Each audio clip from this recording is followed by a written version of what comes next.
राधे राधे आप सभी को। चलिए आज जानते हैं संकटी चतुर्थी व्रत का महत्व, पूजा विधि और साथ ही फाल्गुन संकटी चतुर्थी व्रत का कथा। सबसे पहले जानते हैं संकटी चतुर्थी व्रत का महत्व। नारद पुराण के अनुसार संकटी चतुर्थी के दिन व्रती को पूरे दिन का उपवास रखना चाहिए। शाम के समय संकटी गणेश चतुर्थी व्रत कथा को सुननी चाहिए। संकटी चतुर्थी के दिन घर में पूजा करने से नकारात्मक प्रभाव दूर होते हैं। इतना ही नहीं, संकटी चतुर्थी का पूजा से घर में शांति बनी रहती है, घर की सारी परेशानियां दूर होती है।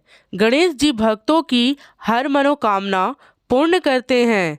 इस दिन चंद्रमा देखना भी शुभ माना जाता है। सूर्य उदय से शुरू होने वाला संकटी व्रत चंद्रमा दर्शन के बाद ही समाप्त होता है। साल भर 12 से 3 संकटी व्रत का व्रत रखना चाहिए। हर संकटी व्रत की अलग अलग कहानियाँ होती है, उसे अवश्य सुननी चाहिए। अब जानेंगे संकटी चतुर्थी व्रत का पूजा विधि।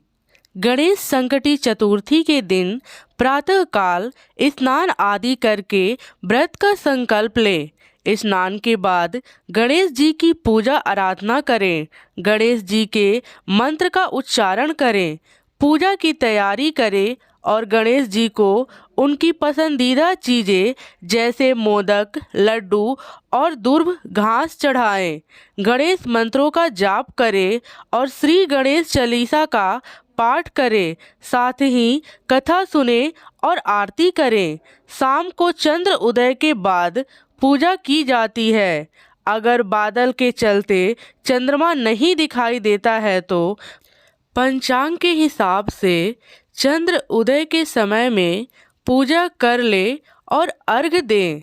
शाम के पूजा के लिए गणेश जी की मूर्ति के बाजू में दुर्गा जी की फोटो भी रखा जाता है। इस दिन दुर्गा पूजा भी करना जरूरी माना जाता है। मूर्ति फोटो पर धूप दीप अगरबत्ती लगाएं, फूल से सजाएं एवं प्रसाद में केला, नारियल, हलवा, मालपुआ, गुलौरे आदि चढ़ाई जाती है। गणेश जी के प्रिय मोदक बनाकर रखें। इस दिन तिल या गुड़ के मोदक बनाए जाते हैं। गणेश जी के मंत्रों का जाप किया जाता है तथा कथा सुना जाता है, आरती करते हैं और साथ अंतिम में निवेदन और प्रार्थना करते हैं। इसके बाद चंद्रमा की पूजा करें, उन्हें जल अर्पण करें, फूल अर्पण करें, चंदन और चावल चढ़ाएं। अंतिम में हाथ में पान, सुपारी और फूल लेकर दूध से अर्घ देना चाहिए। पूजा समाप्ति के बाद प्रसाद सबको वितरित किया जाता है, गरीबों में दान किया जाता है। चलिए अब सुनाती हूँ आपको फाल्गुन माह की संकटी चतुर्थी व्रत की कथा, जिसे द्विज प्रिय संकटी चतुर्थी भी कहा जाता है। प्रत्येक माह में आने वाली कृष्ण पक्ष की चतुर्थी को संकटी चतुर्थी कहा जाता है। यह व्रत माता पार्वती के पुत्र श्री गणेश को समर्पित है। इस दिन विधि विधान से भगवान श्री गणेश की पूजा करनी चाहिए। फाल्गुन माह की संकटी चतुर्थी को द्विज प्रिय संकटी चतुर्थी के नाम से भी जाना जाता है। एक बार की बात है, एक आदर्श राजा का राज्य था। वह राजा अत्यंत धर्मात्मा थे। उनके राज्य में एक अत्यंत सज्जन ब्राह्मण थे। उनका नाम था विष्णु शर्मा। विष्णु शर्मा के 7 पुत्र थे। वे सातों अलग अलग रहते थे। विष्णु शर्मा की जब वृद्ध अवस्था आ गई तो उसने सब बहुओं से कहा, तुम सब गणेश चतुर्थी का व्रत किया करो। विष्णु शर्मा स्वयं भी इस व्रत को करते थे।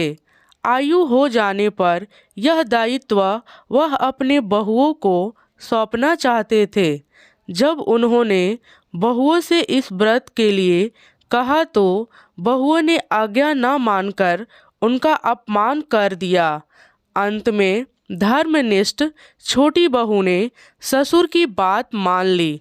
उसने पूजा का सामान की व्यवस्था करके ससुर के साथ व्रत किया और भोजन नहीं किया। ससुर को भोजन करा दिया। जब आधी रात बीती तो विष्णु शर्मा को उल्टी और दस्त लग गई।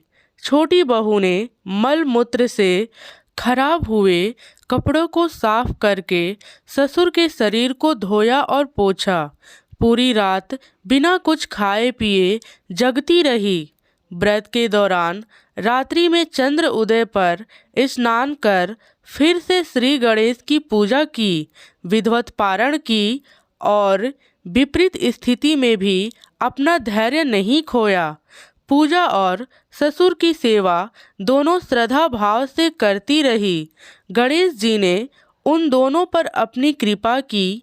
अगले दिन से ही ससुर जी का स्वास्थ्य ठीक होने लगा और छोटी बहू का घर धन धान्य से परिपूर्ण हो गया। फिर तो अन्य बहुओं को भी इस प्रसंग से प्रेरणा मिली और उन्होंने अपने ससुर से क्षमा मांगते हुए फाल्गुन कृष्ण संकटी गणेश चतुर्थी व्रत किया और साल भर आने वाली चतुर्थी को व्रत करने का शुभ संकल्प लिया। श्री गणेश की कृपा से सभी का स्वभाव सुधर गया।